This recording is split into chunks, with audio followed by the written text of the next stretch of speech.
बेनतीजा रही है। पाकिस्तान की धमकी के बीच ये बातचीत बेनतीजा रही है।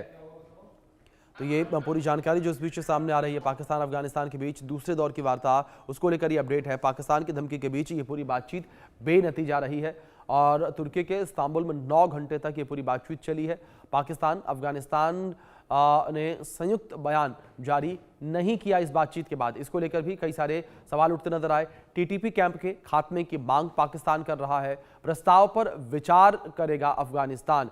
तो इस बीच जो है कई सारे सवाल उठते नजर आ रहे हैं इस पूरी शांति वार्ता को लेकर, जहां एक और शांति वार्ता को लेकर तमाम बातें कही जा रही हैं। ये कहा जा रहा है कि शांति जो है स्थापित होगी, लेकिन जो स्थितियां हैं उन स्थितियों के बीच शांति स्थापित होती नजर नहीं आ रही है। दो खास मेहमान जुड़े हैं मेरे साथ, उनका परिचय मैं आपसे करवा दूं, उनसे चर्चा करेंगे इस विषय पर।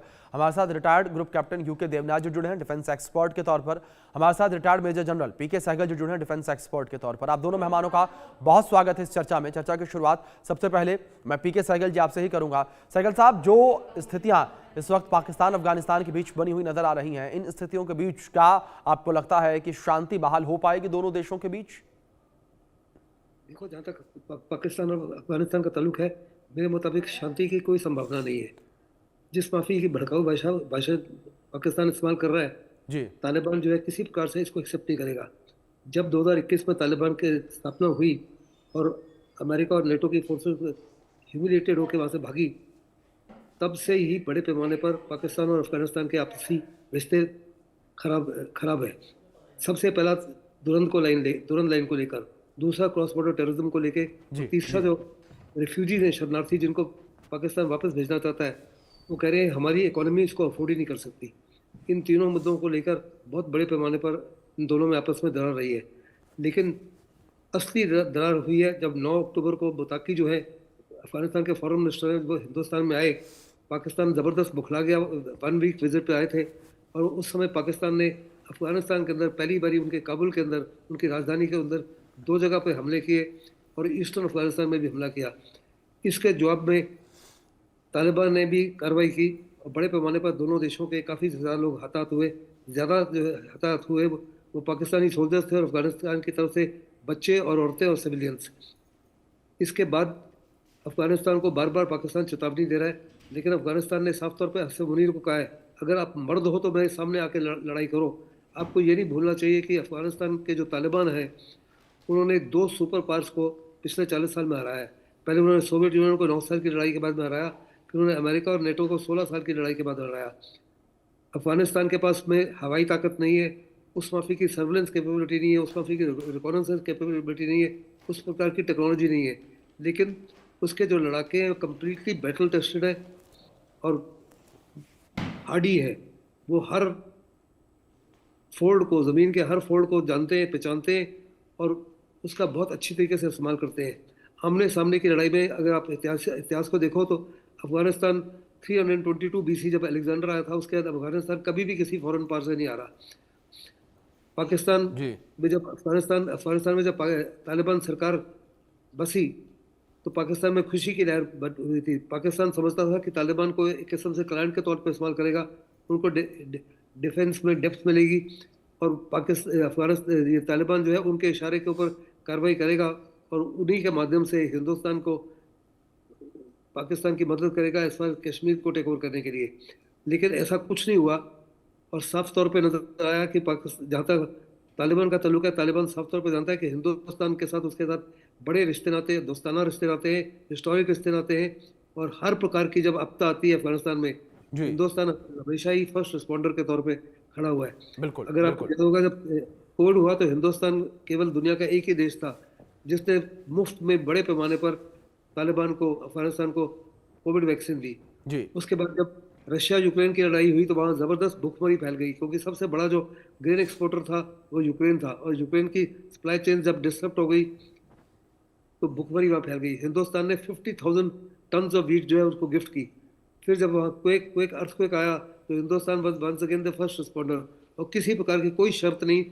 और हिंदुस्तान ने वहाँ पे पार्लियामेंट हाउस बनाया, उनके लिए स्कूल्स बनाए, एक्सप्रेसवे हाईवेज बनाए और बड़े पैमाने पर हर प्रकार की सुविधाएं अफगानिस्तान को दे रहा है, इररिस्पेक्टिव ऑफ द फैक्ट कि वहाँ की सरकार इनिशियली हिंदुस्तान के पक्ष में नहीं थी, लेकिन आहिस्ते आहिस्ते रिश्ते नाते इतने इम्प्रूव हो चुके हैं हिंदुस्तान और अफगानिस्तान के बीच में, जी जिससे पाकिस्तान भी घबरा गया और चाइना चाइना भी घबरा गया। जी और जी जहाँ तक बिल्कुल चाइना जाहिर तौर का, पर सहगल जी, जिस तरीके से आपने जिक्र किया, ये तस्वीरें भी निकल कर सामने आई इन सब चीज़ों की। देवनाथ जी, दूसरी ओर अगर बात यहाँ पर शांति को लेकर करें तो आखिर क्या ऐसी वजह आपको लगती है कि जिस वजह से पाकिस्तान अफगानिस्तान के बीच शांति स्थापित होती नजर नहीं आ रही? इसमें कोई शक नहीं है कि जी पाकिस्तान और अफगानिस्तान के बीच में शांति स्थापित होनी चाहिए, जी लेकिन इसके लिए उभय पक्ष को और खासतौर से पाकिस्तान को अपना जो एक जिद है वो छोड़नी पड़ेगी। पाकिस्तान की जिद ये है कि वो अफगानिस्तान के ऊपर डोमिनेट करना चाहता है। ख्वाजा आसिफ का जो बयान आया है बतौर डिफेंस मिनिस्टर इस्तांबुल में, वो भी दिखाता है कि शायद पाकिस्तान जो है अपनी मर्दांगनी को ज़्यादा दिखाना चाहता है, मूंछ पे अभी तक ऐंठ दे रहा है। देखिए, इस तरह से तो बातचीत कभी नहीं होती है। जब भी बातचीत होती है किसी दूसरे देश के साथ, पाकिस्तान की बातचीत हो रही है अफगानिस्तान के साथ, तो एक माहौल बनाना पड़ता है ताकि इस्तांबुल में उभय पक्ष के जो प्रतिनिधि हैं एक पॉजिटिव, एक फ्रेंडली माहौल में बातचीत करें। उसका एक ही तरीका होता है कि आप दूसरे पक्ष को कम से कम बातचीत के दौरान डराएं ना। ऐसा नहीं है कि जरूरी नहीं भी है कि पाकिस्तान को हमेशा ये दिखाना पड़ेगा कि वो मजबूत मुल्क है, मजबूती से बात करेगा, अफगानिस्तान को दबा के बात करेगा, ये जरूरी नहीं है। अफगानिस्तान की जहां तक बात है, डेफिनेटली वो उनको अपनी वीकनेस मालूम है। अफगानिस्तान के पास कोई एयरफोर्स नहीं है, पाकिस्तान के पास एयरफोर्स है। अफगानिस्तान को अपनी वीकनेस मालूम है जमीन पर, कि पाकिस्तान की आर्मी में बड़ी तादाद में टैंक तो बख्तरबंद गाड़ियां हैं और युद्ध की स्थिति में पाकिस्तान की आर्मी को सपोर्ट करने के लिए पूरी की पूरी पाकिस्तान की एयरफोर्स भी आ सकती है। अफगानिस्तान को इन कमजोरियों का एहसास है, इसलिए ख्वाजा आसिफ को फिलहाल इस तरह की बयानबाजी करने से कोई फायदा नहीं है। मेरे ख्याल से एक बड़ा ही मैच्योर बयान जो दुनिया भर के राजनीतिक या कूटनीतिक के या पॉलिटिशियन ऐसे मौके पे देते हैं कि हाँ, हम बातचीत कर रहे हैं, हम उम्मीद करते हैं कि बातचीत का एक पॉजिटिव रिस्पॉन्स आएगा, हम उम्मीद करते हैं कि अफगानिस्तान से पाकिस्तान उम्मीद कर रहा है कि अफगानिस्तान से बातचीत करने के बाद बॉर्डर पर तनाव कम होगा। इस तरह की एक बयान ख्वाजा आसिफ, जो कि डिफेंस मिनिस्टर है, उनकी तरफ से आना चाहिए था। क्या पाकिस्तान में ख्वाजा आसिफ ने ये बयान अपने बलबूते पे दिया है? अब मुझे लगता है कि शायद ये वाला बयान उनको डिक्टेट कराया है पाकिस्तान की आर्मी ने, आईएसआई ने, क्योंकि सिर्फ एक आर्मी या आईएसआई जो है पाकिस्तान की, वही हमेशा सोचती है कि दुश्मन को डराकर, धमकाकर, मूंछों पे ताव देते हुए वो बातचीत में जीत जाएंगे। ऐसा होता नहीं है। जी जी बिल्कुल। साइकिल साहब, दूसरी ओर जिस तरीके से लगातार हम जो बातचीत की स्थिति को देख रहे हैं, एक और जो सबसे बड़ा मुद्दा जो हॉट टॉपिक बना हुआ है टीटीपी को लेकर, वो भी कह सकते हैं कि पाकिस्तान के लिए बड़ी मुसीबत है। जहां एक समय पर पाकिस्तान ने टीटीपी को पाला पोसा था, पाल पोस कर बड़ा किया, और जब तालिबानी सरकार अफगानिस्तान के अंदर आई तो वही टीटीपी पाकिस्तान के खिलाफ हो गया। अगर आपको याद होगा, जनरल मुशर्रफ के टाइम पर ही जी पाकिस्तान ने साफ तौर पे कहना शुरू कर दिया था, गुड टेररिज्म और बैड टेररिज्म। गुड टेररिस्ट वो थे जो पाकिस्तान के इशारे के ऊपर हिंदुस्तान के ऊपर जान और माल का नुकसान पहुंचा रहे थे, और बैड टेररिस्ट वो थे जो पाकिस्तान की आर्म्ड फोर्सेस के खिलाफ कार्रवाई कर रहे थे। अफगानिस्तान साफ तौर पे कहता है जो दुरंत लाइन है, एक आर्टिफिशियल बॉर्डर है, बहुत बड़े पैमाने पर पख्तून जो है उनकी फैमिलीज डिवाइडेड है, अफगानिस्तान के उस तरफ और अफगानिस्तान की तरफ। किसी भी अफगानिस्तान की सरकार ने 1901 से लेकर अभी तक किसी भी सरकार ने दुरंत लाइन को एक बॉर्डर नहीं माना, और जब तक दुरंत लाइन को रिजॉल्व नहीं किया जाएगा तो किसी प्रकार से शांति का कोई संभावना ही नहीं है। सेकंड सबसे बड़ी बात है कि पाकिस्तान अभी भी समझता है कि तालिबान उसका क्लाइंट है, लेकिन तालिबान ने साफ तौर पर कहा है कि उनका क्लाइंट नहीं है, वो स्टेट टू स्टेट बातचीत करना चाहते हैं, ना कि क्लाइंट वर्सेस द बॉस।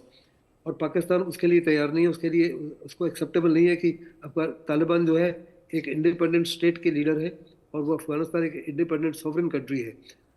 तीसरा जो सबसे बड़ी पाकिस्तान की कमजोरी है कि पाकिस्तान को ये नहीं नजर आ रहा कि सोवियत यूनियन के पास हर प्रकार की टेक्नोलॉजी थी, हर प्रकार का इंटेलिजेंस था, हर प्रकार की एयरफोर्स थी और हर प्रकार के मॉडर्न हथियार थे, लेकिन उसके बावजूद मार खा गए। जहाँ तक अफगानिस्तान का ताल्लुक और ये नेटो का ताल्लुक है, उससे भी ज़्यादा, सोवियत यूनियन से भी ज़्यादा उनके पास टेक्नोलॉजी थी, वेपन सिस्टम थे, कुछ दर्जे का इंटेलिजेंस था, बहुत बड़ी हवाई ताकत थी, लेकिन फिर भी वो हारे।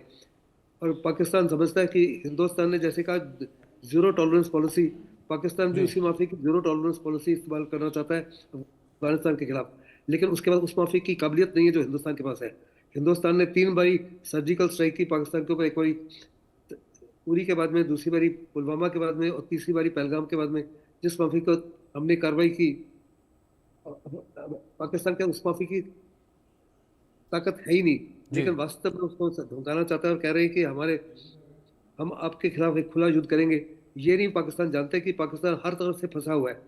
वो पीओके में फंसा हुआ है, पख्तूनख्वा में फंसा हुआ है, सिंध में फंसा हुआ है, बलूचिस्तान में फंसा हुआ है, और लाइन ऑफ कंट्रोल के ऊपर भी उसको अपने फोर्सेस को लगाना है। इसलिए पाकिस्तान की फोर्सेस कम्प्लीटली डिसिपेटेड है, कहीं भी वो कॉन्सेंट्रेट नहीं कर सकता। और अफगानिस्तान साफ तौर पर जानता है कि पाकिस्तान की ये बहुत बड़ी कमजोरी है। बड़े पैमाने पर वो अपनी फोर्सेस को कॉन्सेंट्रेट करके जी उनके खिलाफ कार्रवाई नहीं कर सकता। अगर उस माफी की कार्रवाई करेगा तो बलूचिस्तान 100% अलग हो जाएगा, क्योंकि बलूचिस्तान में ज़बरदस्त ताकत हो गई है। आउट ऑफ 36 डिस्ट्रिक्ट्स, 10 डिस्ट्रिक्ट के ऊपर तो पाकिस्तान की आर्मी का और आईएसआई का और उनकी सिविल डिस्पेंसेशन का कोई रिट प्लान ही नहीं करता। पख्तूनख्वा ऑलमोस्ट इंडिपेंडेंट हो चुका है। पख्तूनख्वा में भी नहीं रिट। अगर आपको याद होगा तो टीटीपी को बर्बाद करने के लिए मुशर्रफ ने कई प्रकार के मिलिट्री ऑपरेशन चलाए, उसके बाद जनरल बाजवा ने चलाए, आसिफ मुनीर ने चलाए, लेकिन किसी प्रकार से उनको कोई सफलता नहीं मिली। पाकिस्तान ये नहीं जान जी रहा, जहाँ तक अफगानिस्तान के तालिबान के ताल्लुक है या टीटीपी के ताल्लुक है, टीटीपी के जो सैनिक हैं वो बड़े मोटिवेटेड है, बड़े वेल लेड है, बड़े वेल ट्रेंड है, डिसिप्लिन है, बड़े फोकस्ड है, और वो जानते हैं वो क्या करना चाहते हैं। पाकिस्तान की फौज जो है वो इनडिसिप्लिन है, उनमें उस माफी की लीडरशिप नहीं है, उस माफी का मोटिवेशन नहीं है, उस माफी की ट्रेनिंग नहीं है, और उस माफिक हथियारों का इस्तेमाल नहीं कर सकते जो उनके पास बिल्कुल अवेलेबल। बिल्कुल वेरज एब्सोल्युटली उन्हीं वेपन्स को जो wield करने की क्षमता है अफगानिस्तान के और तालिबान के अंदर बहुत ज़बरदस्त है। और अफगानिस्तान ने साफ तौर पे कहा है कि तरीके तालिबान को हमने किसी प्रकार की कोई सेंचुरी नहीं दी। बिल्कुल उसी माफी जैसे हिंदुस्तान उनको बोलता है कि आपके सरजमी से किसी प्रकार की कोई कार्रवाई नहीं होनी चाहिए, आपको माहौल बनाना चाहिए। तालिबान की भी यही शर्तें हैं कि आप माहौल बनाइए, जो आप माहौल नहीं बना रहे। और आपको हम यकीन दिलाना चाहते हैं कि हम किसी प्रकार से टीटीपी को सेफ सेंचुरी नहीं दे रहे। टीटीपी जी की सेफ सेंचुरी पख्तूनख्वा में है, और टीटीपी के पास अभी क्षमता है कि वो आपके कराची में भी हमला कर रहे हैं, सरगोदा पे भी हमला कर रहे हैं, लाहौर में भी हमला कर रहे हैं, इस्लामाबाद में भी जी हमले कर रहे जी हैं। और पाकिस्तान का कहना है कि वो पीओके में भी टीटीपी हमले कर रही है, बलूचिस्तान में भी कर रही है, और इनके पीछे हिंदुस्तान जो है अफगानिस्तान को एज अ प्रॉक्सी इस्तेमाल कर रहा है। ये जी तमाम चीज़ें गलत हैं।